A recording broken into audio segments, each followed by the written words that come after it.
I'm delighted to be part of this panel discussion on climate change and religion.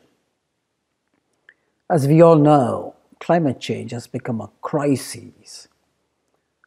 The planet has already become hotter than any climate we have witnessed in the last 130,000 years. Americans living everywhere in America are feeling this climate change, hotter planet, through extreme weather, heat waves, droughts, fires, floods, and storms. If we keep ignoring this problem and don't take urgent actions, climate change within decades could morph into an existential threat for everyone. So we have to solve the problem now. There are numerous solutions to solve the climate change problem in time. So why are we not taking urgent actions? Simply because the public is not convinced either about the seriousness of the climate change problem or the need to do something about it. And part of the reason is climate change has become politicized. And we know America is divided into two camps, those living on one tent and those living on the second tent. And climate change has got mixed up with all the issues that separate the two camps. And we need urgently to unpack climate change from all the political issues that divide America. I convinced myself an alliance between science and religion can play a major role in bringing both camps to take actions on climate change science. This is based on my experience of last 15 years with the Vatican as a council member of Pope Francis's Pontifical Academy of Science. So let's ask the question, where is the entry point for religion in climate change? You see, because of our inactions to solve the climate change problem, it has morphed into a huge moral ethical issue. Let me just give you one example. More than 50% of the climate pollution is due to the unsustainable consumption by the wealthiest 1 billion people. They're everywhere in the planet. Compare that with the poorest 3 billion, that's 40% of the population, whose role in the climate pollution is very minimal, yet they will suffer the worst consequences of climate change. I took this intragenerational equity issue, the ethical, moral dimensions of this, to Pope Francis, along with 25 other world experts. I briefed Pope Francis in the parking lot just outside his residence. 8 months later, he comes with his climate encyclical, in which he communicated the human dimensions of this problem in just one phrase. He says, the cry of the earth should be heard with the cry of the poor. Right? This sort of compassion came through in another exchange I had with Holiness, the Dalai Lama. He said, we need compassion across borders. Later, after that public event, in a private lunch, he asked me, Dr. Ramanathan, tell me, how can you clean the outer environment without cleaning the inner environment? See, all of these interactions persuaded me societal transformation has to be a pillar in our effort to solve the climate change science problem. I'm personally doing this through education at all levels, kindergarten, undergraduate, and the general public. So let me conclude with emphasizing again why I think an alliance with religion can have the transformational impact we need to solve the climate change problem. You see, faith institutions and faith leaders have the moral authority and the tools to communicate the human dimension of this problem and communicate the urgency and thus help us get a transformational support from the public at large. Thank you. Hey everyone, this is Melody Zhang. I'd love to share a little bit about how I came to care about the climate crisis as an essential part of my Christian witness. My fascination with creation began ever since I started to speak. My first words, which were in Chinese, were 出去, which means go outside. There were seasons of my life devoted to poisonous frogs, another to Michigan birds, and yet another to fish. And when things got overwhelming, I retreated to my neighborhood parks, which served as a sanctuary for me, a place I could communicate with God and be myself. But speak to the earth, and it will teach you, or let the fish in the sea inform you. Which of all these does not know that the hand of the Lord has done this? In his hand is the life of every creature and the breath of all mankind, reads Job 12:7-10. Genesis 2:15 says that the Lord God took the man and put him in the Garden of Eden to cultivate it and take care of it. In the original Hebrew, the two words are avad and shamar, which mean to serve and to protect. They both appear often elsewhere, in reference to God himself watching over and protecting his people. How powerful an image this is. So to me, it is clear that God has entrusted this great gift of creation to us with responsibility to steward it with the utmost intentionality and care. The earth is the very first gift that we are bestowed, and in fact, our first commandment is to tend it and to take care of it.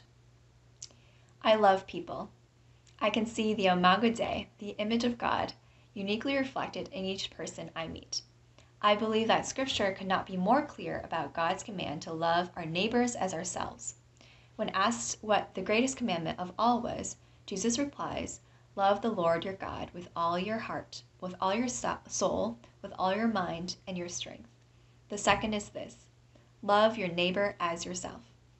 I read on and see that Jesus shows us how much he really means this when he intentionally makes his home on earth among us, and then seeks to draw nearest to the overlooked and the underheard, the outcasts in society. He lovingly lays hands on people who have been shunned. He heals them and spends precious time with them. He tells provocative parables like that of the Good Samaritan, about a traveler who gives selflessly to lift up and nurture a complete stranger back to life. Then Jesus goes so far as to sacrifice himself to the point of death to reconcile to himself all things, whether on earth or things in heaven, by making peace through his blood shed on the cross, so that we may have new life. I'm moved and changed by the depth of Jesus' compassion towards me and all of life on earth. So I love because I am deeply compelled by this revolutionary, powerful love which he embodied and modeled for me first. I learned for the first time that our earth was out of balance in my environmental science class at school. As I listened to stories about thousands of species going extinct, entire forests being cleared, and how weather patterns were being hijacked by climate change, I was shaken to my core and enraged that we could allow and even cause these things to happen. The earth is the one home we all have, and it is God's very first and very wonderful gift to us. I can barely begin to imagine how much it must hurt God's heart. I attended university in Michigan, and I decided to continue exploring environmental issues. It was during this time that the Flint water crisis unfolded right next door to us. I listened in utter shock and dismay as my classmates shared about their families having no choice but to drink and bathe in water lined with lead for years until the mainstream media took it up.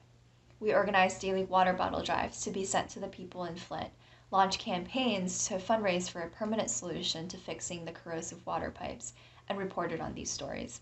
I learned that 60% of Flint's population was made of people of color, and 40% were under the poverty line.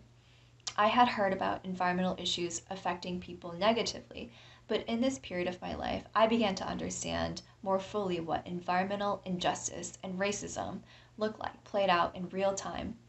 It brought urgency to what I was learning in school in a way nothing else did. I was shaken at the reality of suffering I was witnessing, and my heart broke for these people, my neighbors. Didn't Jesus call us to love our neighbors, to look after their well-being? Today, I'm privileged to serve as a climate justice campaign coordinator at Sojourners, a faith-based advocacy organization for social justice, and on the steering committee for Young Evangelicals for Climate Action. As I grow deeper in my journey of loving God and neighbor as self, I continue to witness the upending of livelihoods that my brothers and sisters are already facing here in our very communities and all over the world as a direct result of the climate crisis. After the Flint water crisis, I saw with new eyes that ecological issues are not one-off, siloed problems without consequence to people's lives. California wildfires last year, for instance, were the deadliest, most destructive wildfires ever on record. I encountered these stories, and I cannot help but be changed. If I do nothing, I am complicit. We are seeing unprecedented extreme weather events almost on a weekly basis now, all of which are exacerbated and heightened by climate change. The impacts of the climate crisis are hitting our most vulnerable neighbors first, the very ones Jesus loved to draw close to. People of color, women, people living under the poverty line, and the young generation are already bearing the brunt of the climate crisis while doing the least to contribute to it. No wonder why young people care. We are the first generation who will experience the most intense impacts of this humanitarian crisis, and our livelihoods are in jeopardy. Creation and people, both of which God deeply loves, are in peril. As a Christian, I believe God calls us to a total and radical reimagination and transformation of our relationship with others and the earth. We yearn toward a future vision of complete reconciliation for all of God's created order. I am only one of a swelling movement of young people of faith who are imploring our political leaders to respond faithfully and with full force to love God and neighbor by enacting just, compassionate, and transformative climate policies which rise to the challenge of the climate crisis. And we don't have a lot of time. That is why it takes courage and the creativity, energy, and moral leadership of young people. I want to invite everyone watching and listening to dream beyond a polarized partisanship and into co-creating a world of wholeness together. We can begin to practice the cultivation of wholeness in our communities by addressing the climate crisis faithfully and with the full attention it demands of us. It is a tangible fulfillment of the commandment to love our neighbors as ourselves. That is my prayer for us. Thank you. Hello, my name is Matt Russell. I'm the Executive Director of Iowa Interfaith Power and Light. And it's absolutely wonderful to be with all of you today here at South by Southwest, talking about how our faith inspires us to climate action. It's great to be here with my colleagues, exploring the idea of how does faith invite us into the kind of climate action that the science says that we need to do. And I want to set the context by first explaining that we're in this great transformation. We're in a transformation unlike any in history, and that is that we are transitioning from the way we've been living for the last 100, 150 years to a new way of living. And we're going to do this all at the same time in a very short time window. That's very different than the Industrial Revolution or the multiple agricultural revolutions. And so as a person of faith, I look at this and I think, this is a really incredible time to be alive. Because in my lifetime, I'm going to be able to be part of this great transformation. And how am I going to shape that? And the science says that we can do it. This isn't it's a technological challenge, but it's not a technological crisis. The crisis is really that of will we do it or not? And so that's a moral question, which is in the wheelhouse of all of our great faith traditions. As an interfaith organization, we do two things. We ask people to go deeper into their own faith tradition. So if you're Muslim or Jewish or Christian or Buddhist or Hindu or one of hundreds and hundreds of indigenous spiritual traditions, we're asking you, go deep. into that tradition. And what does that tradition and the spirituality tell you about the moment that we're in terms of environmental justice? And then we ask, as you identify what your faith tradition says, what are those values? And then how do those values connect with similar values from other faith traditions? And so when we think about this, our faith traditions really ask us to care for creation or the environment. They ask us to be loving and to think of others and not just ourselves. They paint pictures and help us understand what home means. And now we collectively live on earth as our home. And there's no way that I can live on earth that's not affecting other people on earth, and vice versa. And so this is a great moment of opportunity to ask the question, what do our faith traditions call us to be doing? And we like to think about the world that the era that we've come from is the fossil fuel era. And that's really about using the carbon stored in those fossils to power our lives. And it's really a vision of scarcity. If you have the fossil fuels, you can build.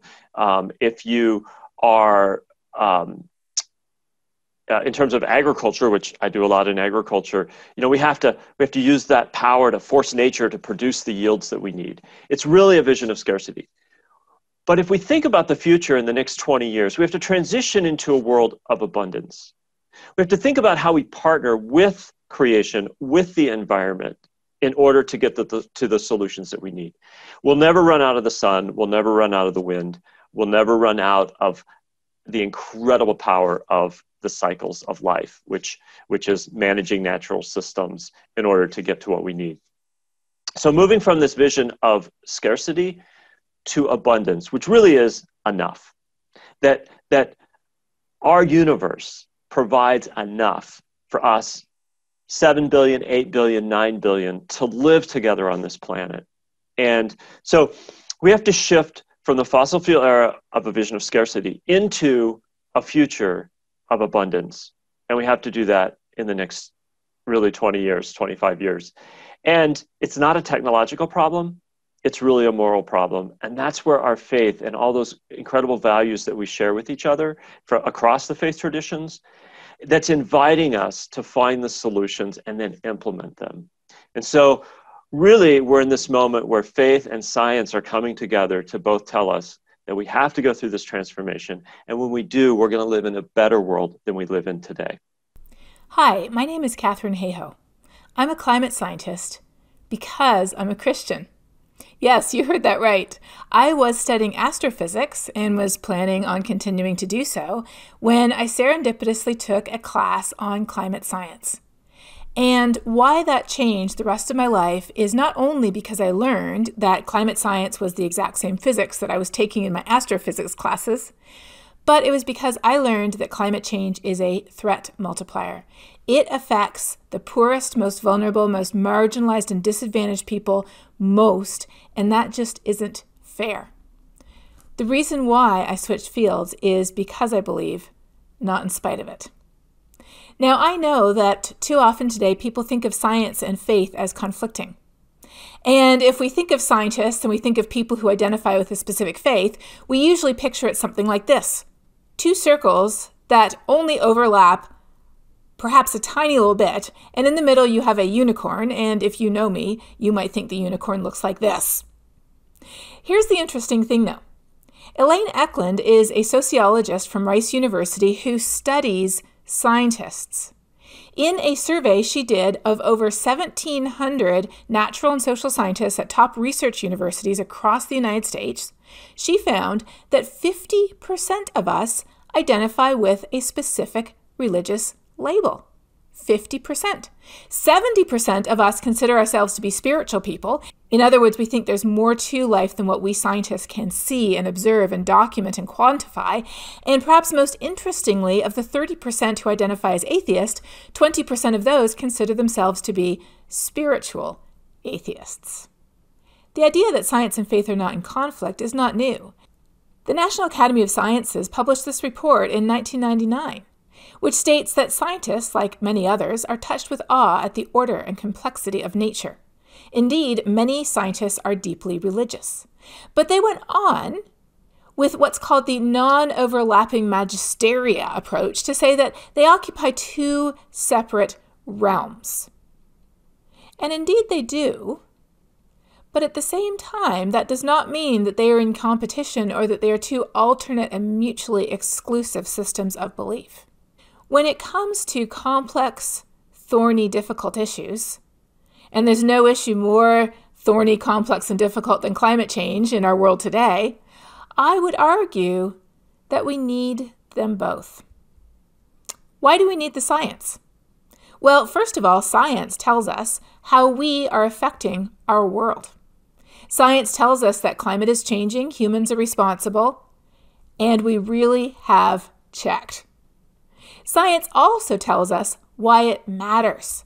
Climate change matters because it is affecting us here and now. It isn't just an environmental issue or a future issue. Climate change affects the air that we breathe, the water we drink, the food we eat, the safety of our homes, national security, the economy, and our health. That's what science can tell us.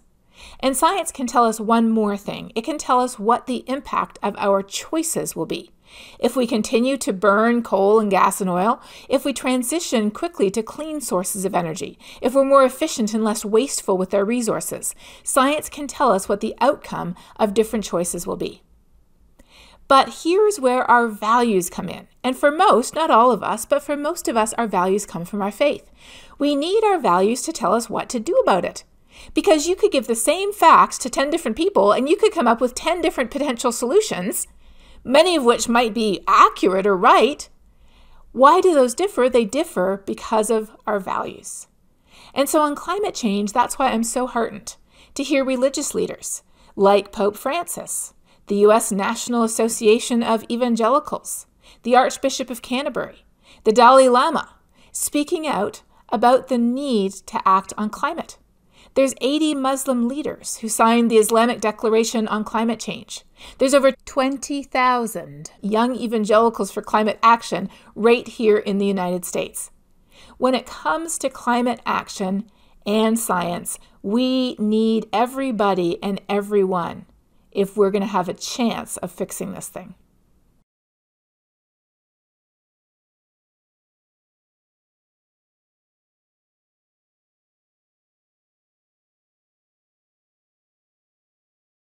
In the United States, white evangelicals and white Catholics are right at the bottom of the pile in terms of who cares least about climate change and is least accepting of the evidence. So because of that, we often think that it's something that people believe or where they go to church on Sunday or don't that affects their opinion on climate change. But research has shown that it isn't what we believe or where we go to church. It is one thing: politics. That's right. Where someone falls on the political spectrum in the United States is the number one predictor of whether they agree with the simple facts that climate is changing, humans are responsible, and the impacts are serious. The reason why this shows up as a signal in different religious groups is because of the connection between religion and politics that has grown in the US over the last, not just years, but decades. So where do we go now after this election? This election was incredibly politically polarized. In fact, the United States is now more politically polarized than it's been in decades. And that's why it's so important to connect with people over shared values other than politics. There's a lot of those shared values that we can connect over, faith being one of them, and that's what we're here to discuss. We've done a lot of work in Iowa with farmers, and farmers are there's this kind of conversation about permission structures in politics. Mm-hmm. So farmers are really considered expert voices, right? And so they also have been pretty skeptical about climate change, and there's a lot of reasons for that. But the fact that farmers have been pretty vocal about being skeptical of climate change has driven the politics. And a lot of people, when we started doing this work with farmers in Iowa, they said, well, you don't even bother talking to farmers about climate change because they're all, they're conservative, they're Republican, and we can talk about other things. And I'm a farmer, right? I mean, I farm as well as lead this organization. And I knew that it wasn't the case. But what I knew was that people were not inviting farmers to have this conversation. And once we reached out and started inviting farmers into church basements in a safe space where we said, look, we're going to talk about it directly. And we start with prayer or reflection. We're interfaith, so we center people spiritually. We have a conversation. We ask them, how is God? How's the Spirit calling you in your vocation as a farmer? How does that connect to, how's your call as a farmer connect to being part of the solution to the climate crisis? We just reframe the conversation around their faith and their values and their identity as farmers, rather than their identity as part of a political tribe, right? Or even their identity as a particular type of farmer, right? We go deeper into a deep sense of identity as you are a person of faith and you're a farmer. And then you get conversations with organic farmers and big conventional farmers and smaller farmers. And they have the conversation about their care for the environment, stewardship, their identity as a farmer, and their shared concern about wanting to be part of a solution. So there's an example of how we do that in kind of a concrete way. Catherine, I want to pick up the issue you brought up. I agree with you. Climate change has become politicized. And with America divided into two Americas, Democrats and Republicans, climate change got put into the Democrat camp. And it became part of all the issues that divide us. I think the biggest challenge for climate scientists like you and me is to unpack climate change from all the issues that divide America. People can stay in their separate tents, but we have to somehow persuade them that climate change is not a Democrat issue. Climate change is not a Republican issue. It's an issue of human tragedy, and we have to solve it independent of whether we are a Democrat or Republican. I think when I think of religion and climate change are in conflict as the question, I feel as if I don't hear that very much amongst the young generation. I just want to kind of add that generational aspect to it. I think that young people that I know accept and believe the science. We have environmental science class, and I think we don't see science and faith as diametrically opposed. And so my question is this: perhaps we can believe that young people maybe live and embody an integrated theology about what's going on right now. What I see right now is that, young people grow up thinking and hearing about climate change in the news, and it's really normalized, and our lives are at stake. And so I think seeing the effects of what's happening today and how the world is increasingly complex and interconnected, we recognize that interconnectedness in each other and of the earth. And I think I don't see it as climate justice as a movement as very divisive of an issue for the young generation, even for young people of faith. So just want to add that to the dialogue.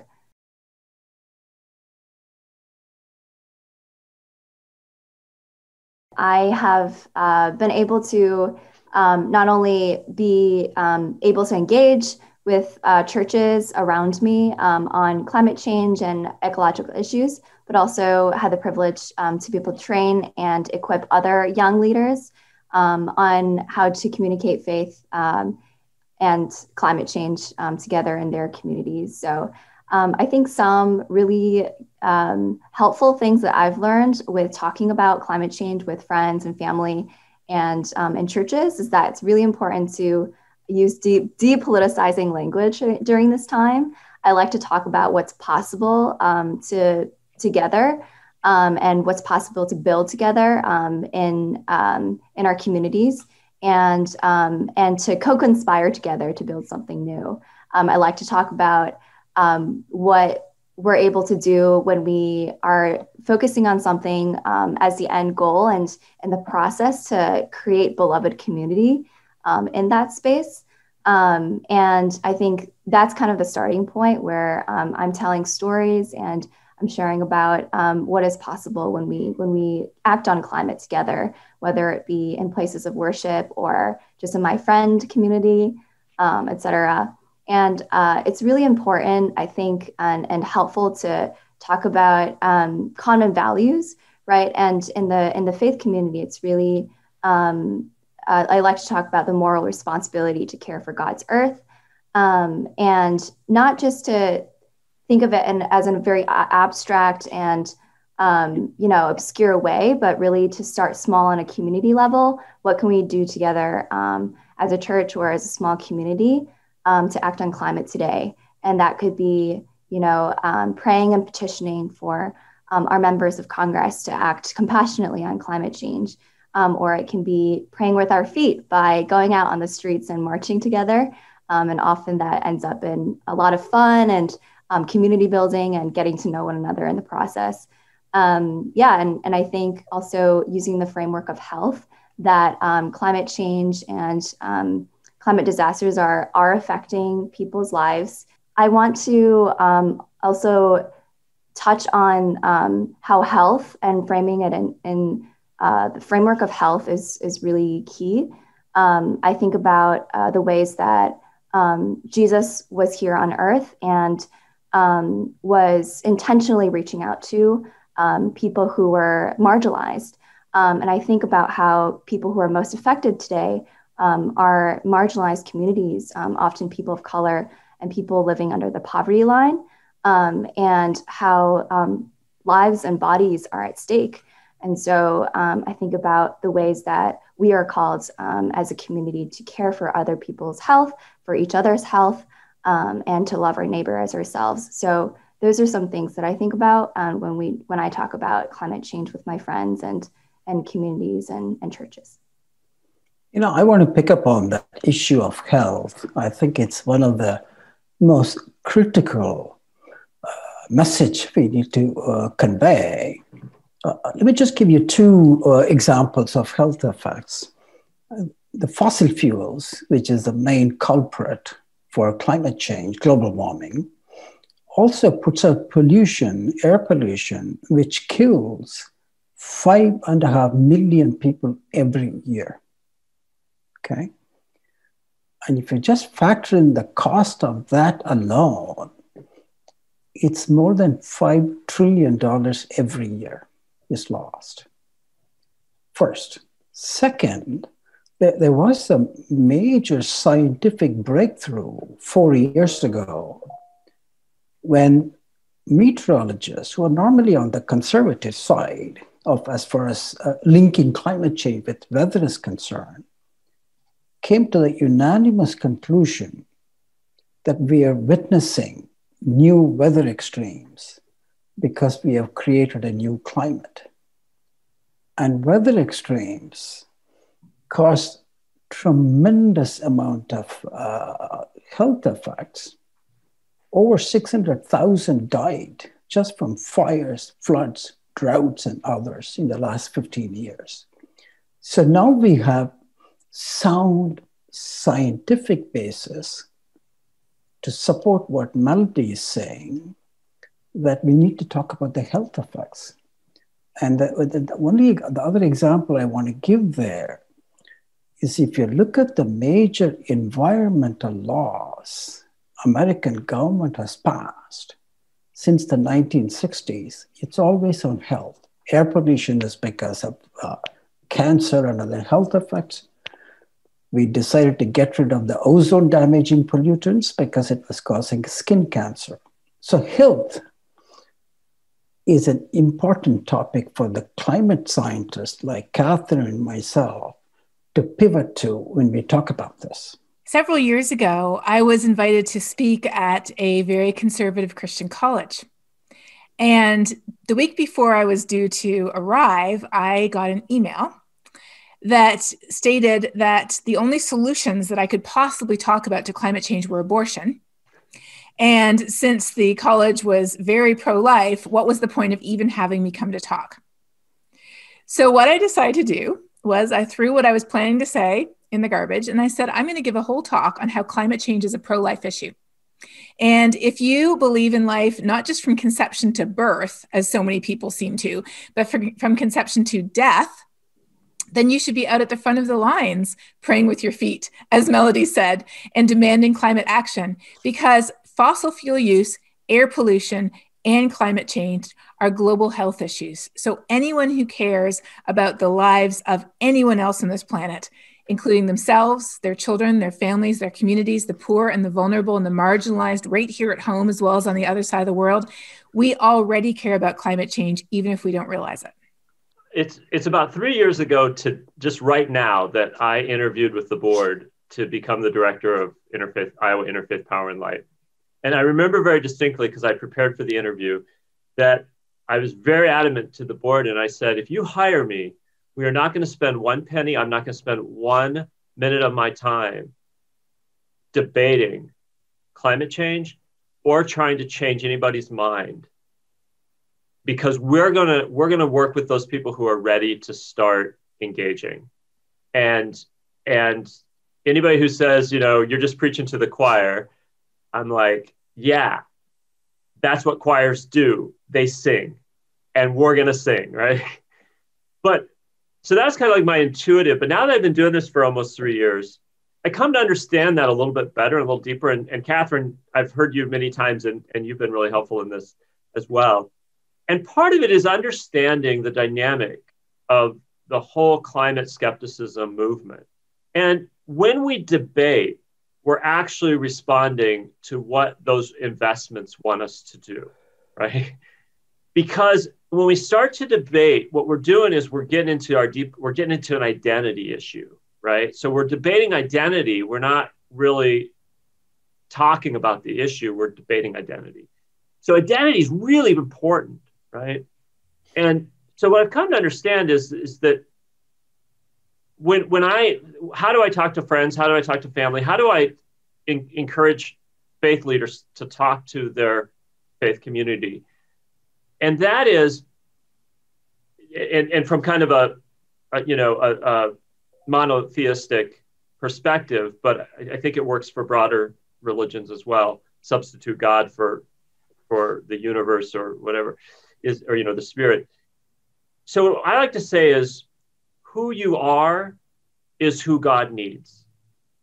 So that's the starting point. Not, do you believe what I believe, or can you believe that, or to not get into that identity issue of it's my identity against your identity. It's who am I as created by God as part of this universe? And what if who I am is who's really needed? And so it changes the dynamic of the conversation.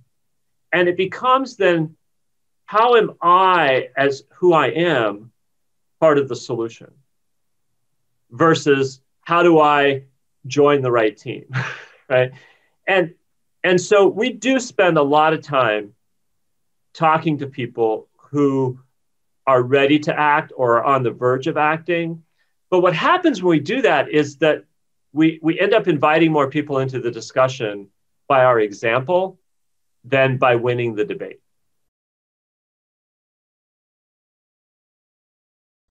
I get that quite a bit because we're an interfaith organization. We work statewide in Iowa. And I'm part of the national network of Interfaith Power and Light. So we're the state affiliate in Iowa. And what we say is people of faith and conscience. And so, there are a lot of people who care deeply about the climate crisis.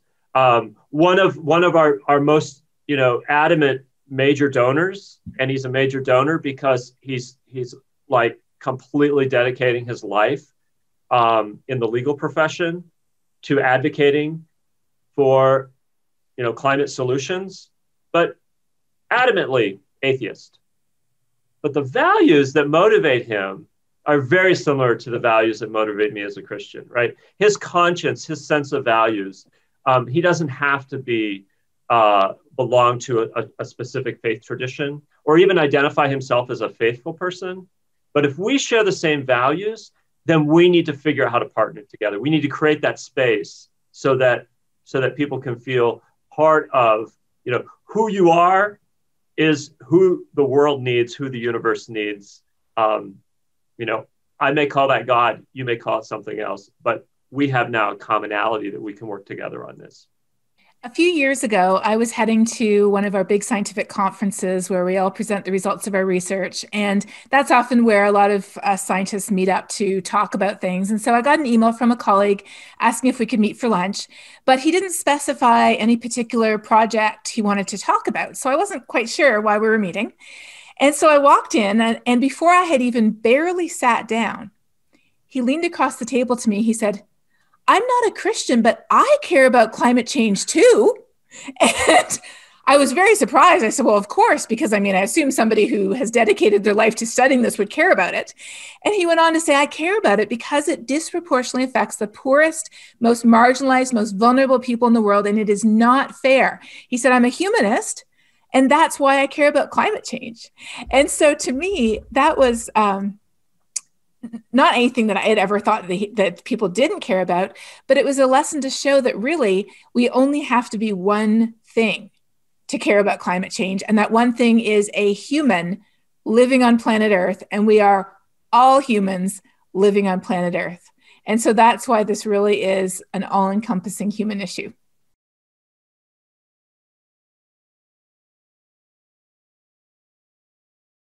I'm asked at the end of all my talks to the public, what can I do? And I asked them, it depends on whether you can do just one thing or more than one. Mm-hmm. If you can do more than one, of course, change light bulbs, change your behavior, etc. But honestly, it's too late for individual actions to stop the crises, which is going to evolve into a catastrophe just 10 years from now. I've already gone on record predicting that we will pass a major threshold we call threshold for dangerous climate change in just 10 years from now. So what is it all of us can do? Basically communicate the urgency of the problem and the real dangers of not doing anything about it, particularly to the poor, which was brought up in the earlier discussion. And there are about 3 billion people who have either not discovered fossil fuels or can't afford it. They're still relying on 18th century technologies, 3 billion. And they will be first to go down that cliff when we approach that cliff, whether it's 10 years or 30 years has to be seen. So we need to get action. That action has to come from the wealthiest 1 billion who contribute at least 60% to the climate pollution. So I see communication using social media, particularly to those who are just sitting on the right side of the middle, persuade about the urgency and the need to take action. So that would be my the most critical thing we can do, get that bottom-up support. And the main hopeful sign I see there is the youth movement. And we just, adults have to follow them. I like to talk about light bulbs. Right? Do you remember about 10 years ago when we had these like, I mean, they were tribal kind of identity politics around light bulbs, and we were going to ruin the world because we didn't have incandescent light bulbs and people were hoarding them, and it became like this flashpoint, right? And if you think about it now, we have LEDs that are less expensive than incandescent light bulbs. They do 10 times as many things. They last 10 times as long. Like the incandescent light bulb compared to the LED is just worlds apart. The LED is such a better light bulb. And if we had just depended on individuals to be loud, we wouldn't have gotten the LED. We got the LED because we made a systems investment, right? It was not just a bunch of individuals, entrepreneurs and others, but it was government, it was policy, it was incentives. And so we can't we're not going to get there by changing light bulbs, one light bulb at a time. It is a systems approach. Like, we have got to put our shoulders to the wheel, work together, lean into the values, and figure out how we incentivize the kinds of solutions that we know we need. And we get serious about doing that. And we're going to do that at the government level. And that's what the Paris Accord was so great, is because people showed up to Paris and the business community said, hey, we need a public policy platform to deal with this. And public leaders came and said, we need a public policy platform to deal with this. So even though it's not perfect, we at least got over a tipping point of where the majority of the world, whether it's business or individuals or politicians, saying it's going to take a public policy framework. So that's important, systems change. But going back to what can I do when I change that light bulb, when I do my recycling, when I decide not to buy a gas-powered mower, but I'm going to mow with my own legs and arms in an old-fashioned, right? Those are very important if we think about them in terms of a spiritual exercise. Yeah. Right? Because when I'm intentional about that, it's not that my carbon footprint gets smaller, even though it does. The real miracle, the real thing that happens is that I'm now intentional and I'm paying attention and I'm prayerfully asking myself, what more can I do? And I'm serving as an example to others. And so we're not going to get there by individual actions alone, but those individual actions are still very important to building the momentum so that we can collectively do the system change that's needed. Yeah, I love what you're saying, Matt. I think of it in terms of sort of embodying climate justice, embodying what we want to see in the world first, and really practicing that for ourselves, so that what we want to bring into the world, the joy and the liberation and the justice we want to see in the world, is really coming from an authentic, grounded place in our own lives. And so in some ways, I think we can consider it discipleship if you're of the Christian faith, and that's kind of like personal discipleship almost. And then we can go deeper in our journey of climate action, for taking action for the well-being of our climate-affected neighbors by petitioning members of Congress to prioritize climate, advocating for these policies that address the climate crisis, and supporting and voting for local legislators who share this concern. And like I said, voting and praying with our feet through direct action. So those are all kind of a plethora of options of things that we could do together in community. And I like to call that public discipleship. So that's kind of, going deeper in the journey of climate discipleship.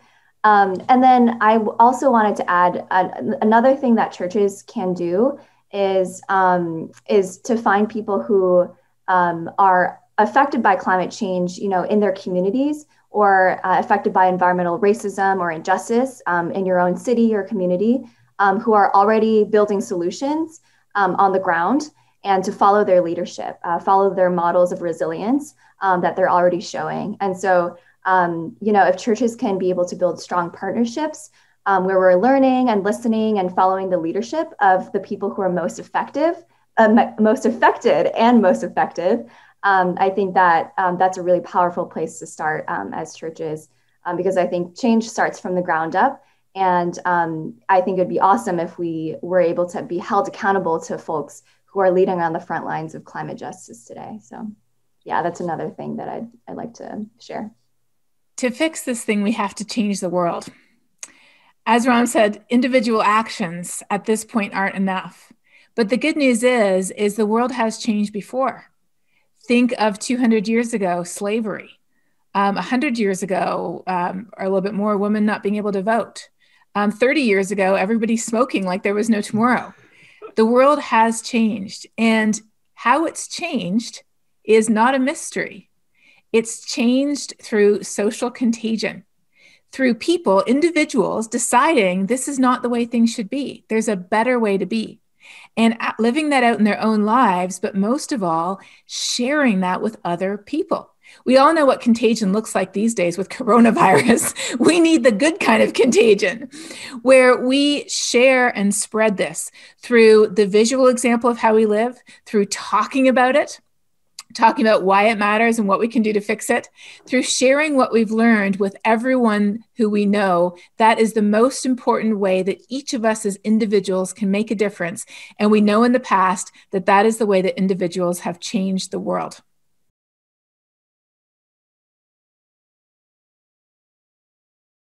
I just had the privilege of working with a really awesome artist on this zine project that's called the Creation and Climate Care Zine. That is this doodle-filled and accessible and fun way to learn about what's happening and how we can take action together on climate change. That's really directed towards the younger generation and for people, whether you're 13 or 83, it's accessible to you, and it's a visual resource that I hope that is really helpful. It covers climate justice and the ways that women and climate change intersect, and racial justice and climate change. It covers communicating on climate change with people in your church community, and it covers climate science as well.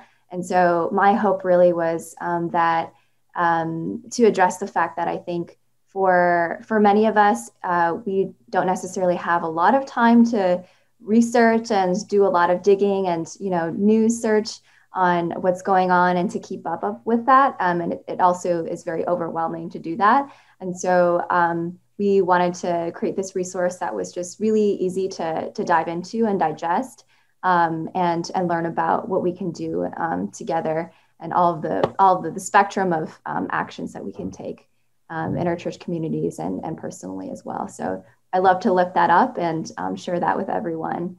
And you can download that at the link that we can provide. I'd like to bring another resource.